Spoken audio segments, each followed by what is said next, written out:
Scrappy friends, welcome to a new series with 7 other friends of mine where we focus on one product a month, and this month we decided to focus on washi.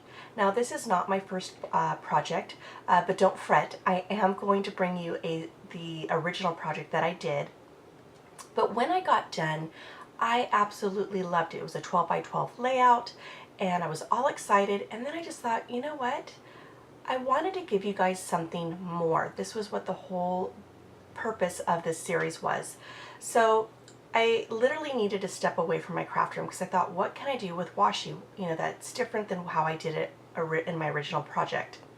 And so after a few days, and yes, a few days, I sat there and was like, wait a minute, I remember when Missy Whitten had done a mixed media background, and she created this gorgeous background, and next thing you know, she grabbed her circle punches and just started punching away circles.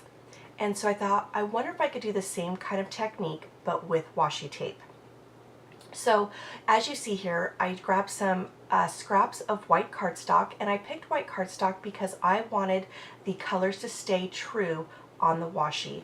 And so then I took my liquid glue, and the reason why I did this is because I noticed that with washi tape it tends to sometimes not dissolve but dry up the adhesive, and then next thing you know I find it lifting off my page, and I did not want that, especially with what I'm going to do.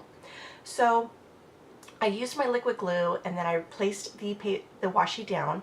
Now if it was a lined print or print that needed to be lined up, such as the pinstripe, I made sure that all the colors coordinated.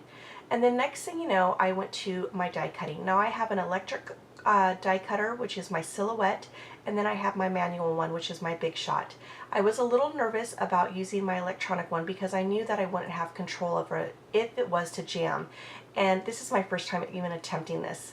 So I was very, very nervous. So I took my one sample that I did and I ran it through with some arrows, and it came out and cut like butter.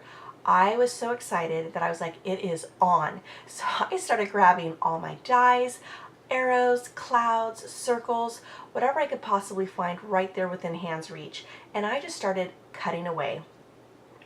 Now after I knew that that was going to work, I still have yet to try my Silhouette because again, it's an expensive machine that I'm just too nervous for it to jam. I then wanted to move on to my layout, and so here's this layout of my daughter, and this was in Hawaii, and she's wearing the colors I'm going to use and that I've with my washi. Now I have a 6x6 pad by Dear Lizzie, and I have been determined because it's falling apart. It's, you know, just pieces of it together, and I am determined to use a whole 6x6 pad. So I'm trying to use it up in any of my Traveler's notebooks or anything that I could possibly work on in my projects. And so I found this one that looked almost like a background of a chalkboard.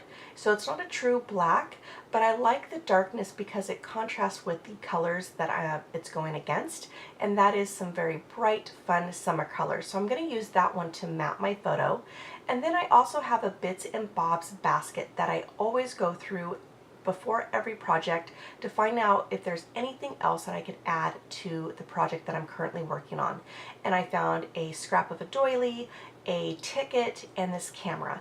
Now the camera does have a heart in the lens, and I decided to go ahead and use my glossy accents to go over that heart just to kind of give it a little bit of detail to that camera so it doesn't look just like a plain old stamp. And now I'm going to go ahead and start layering my items. Now whenever I start layering my embellishments, I always start with the biggest one on the bottom and then start working my way up to the smallest on the top. So there is the doily, the ticket, and then now I'm going to go ahead and adhere that camera down. I'm going to fussy with this photograph for just a few seconds, and that is because I want to make sure that it's straight.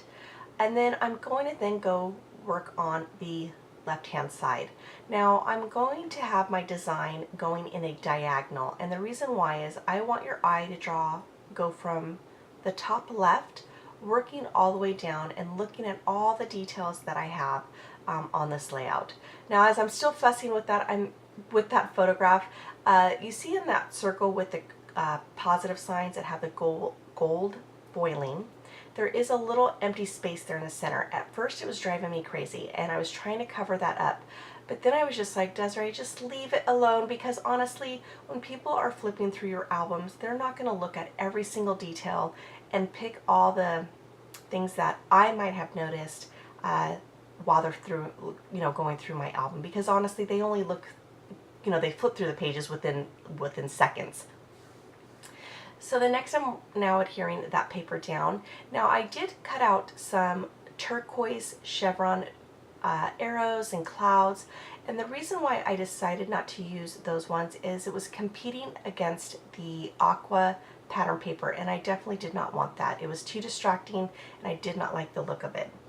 So here I am just kind of placing down the circles, and in my bits and bobs basket I found this word that said Tuesday, and I looked back on the day that we left of our trip, and we left on a Monday, so this is the second day, which was perfect because that Tuesday actually represents the correct day. Now I'm going to move on to my title, and my title is going to be Pool Time, because she's not in the pool, but she's getting ready to walk towards the pool. And there's so many other cute titles, with the whole that you could use regarding pools, and so I wanted to save those for another time. But I did find some phrase stickers or word stickers that have been sitting on my workspace, and I wanted to use those, so I'm going to apply those because they go with the mat of the behind my photograph. And then as I was working with these stamps, these are by Elle Studio called Jordan, and I don't know if they still offer it on their website, but I wish that other companies would kind of move past the whole outline of a letter and then selling their solid stamp separately that fills in that letter. I feel like it's already been done, and I really wish they would have more variety with letter stamps, because I am loving alphabet stamps right now. After that, I'm going to call this layout done. Please be sure to check in the description box for all the other ladies that are participating in the series. If you like my channel, I would love to have you here, so please go ahead and hit that subscribe button. I do a variety of styles of documenting my scrapbooking. And if you like this video, please give me a thumbs up.